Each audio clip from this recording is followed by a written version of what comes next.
వాళ్ళ ఫాదర్ చాలా మందికి అప్పులు ఇవ్వడం జరిగింది. వాళ్ళ ఫాదర్ బేసిక్గా ఫైనాన్స్ బిజినెస్ చేస్తుంటారు. రీసెంట్గా ఒక ఇల్లు కట్టుకోవడానికి కూడా తను కొంత అప్పులు చేయడం జరిగింది. పాత వాళ్ళు ఎవరైతే అప్పులు తీసుకున్నారో వాటి సకాలంలో చెల్లించకపోవడంతో తను కొంచెము స్ట్రాంగ్ లాంగ్వేజ్ వాడడము, అలానే వాళ్ళని తిట్టడము, బెదిరించడము, సివిల్ కోర్టుకు వెళ్తామని స్ట్రెస్ చేయడము జరుగుతుంది. దీనిలో వాళ్ళ ఫాదర్ దగ్గర నుంచి సుమారుగా 3.6 lakhs తీసుకున్న ఒక లేడీ ఇది మొత్తం చేసిందని మనకు ప్రాథమికంగా రుజువు అవుతుంది. వాళ్ళ ఇల్లు కూడా సుమారుగా అక్కడికి 100 మీటర్ల దూరంలోనే ఉండడం జరిగింది. ఆ రోజు జరిగిన మనకి నివేదిక ప్రకారం 7 గంటల నుంచి 7:30 మధ్యలో ఈ ఇద్దరు ఆడుకుంటున్నప్పుడు బుర్కా వేసుకొని ఆ లేడీ వచ్చి ఈ పాపతో మాట్లాడి ఆవిడతో పాటు తీసుకొని మరొక కుర్రాడు, అతను మైనర్ 17 years, ఆ లేడీకి రిలేటివ్ అవుతాడు. సో వరుసకి తమ్ముడు అని మాట్లాడతారు.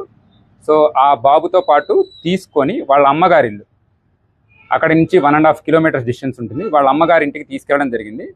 ఈ కుర్రవాడు బయటే ఉన్నాడు చాలాసేపు. వాళ్ళు లోపల ఆ పాపతో చాలాసేపు మాట్లాడడం, పాపకి ఫుడ్ కూడా పెట్టడం జరిగింది. ఇది జరిగిన తర్వాత ఆవిడకున్న కోపం మొత్తం ఆ పాప మీద చూపించడము, అక్కడే నోరు అరుస్తుందనే ఉద్దేశంతో నోరు ముక్కు నొక్కేసేసి చంపడం జరిగిందనేది కూడా మనకు ప్రాథమికంగా తెలుస్తుంది. ఈ సమయంలోనే ఆ లేడీ ఎవరైతే సరే చేశారో ఆవిడ మీద పాప గీరినట్లు కూడా చిన్న చిన్న ఇంజురీ మార్క్స్, స్క్రాచ్ మార్క్స్ ఆవిడ చేతి మీద కూడా మనకి ఉండడం జరిగింది. అలానే ఎవరైతే ఈ మైనర్ బాలుడు తనతో పాటు ఉన్నాడో తను బయట వెయిట్ చేయడం జరుగుతుంది.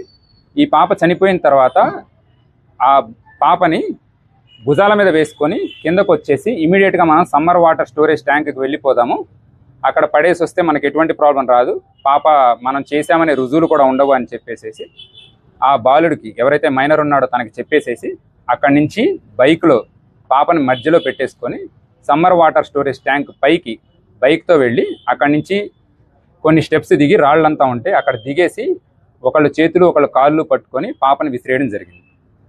సో దీనికి సంబంధించి మనకి ఎవరైతే ఉన్నారో ఆ లేడీ, వాళ్ళ మదరు అండ్ ఈ బాబు, వీళ్ళ ముగ్గురు మన కస్టడీలో ఉన్నారు. ఇంకా దీని మీద దర్యాప్తు కొనసాగుతూనే ఉంది. ఇందులో ఎవరైతే ఈ మైనర్ ఉన్నాడో తను కంప్లీట్గా కన్ఫెస్ చేయడం జరిగింది. అండ్ దీంతో పాటు దానికి సంబంధించిన వీడియో ఆధారాలు కూడా మేము సేకరించాము. ఇదంతా కూడా కోర్టు ముందు ప్రొడ్యూస్ చేసేసి వీళ్ళకి రిమాండ్ చేసి అలానే దీనిలో శిక్ష కంప్లీట్గా వచ్చేలాగా మేము అన్ని రకాల చర్యలు తీసుకుంటామని ఇందు మూలంగా చెప్పడం జరుగుతుంది. Thank you.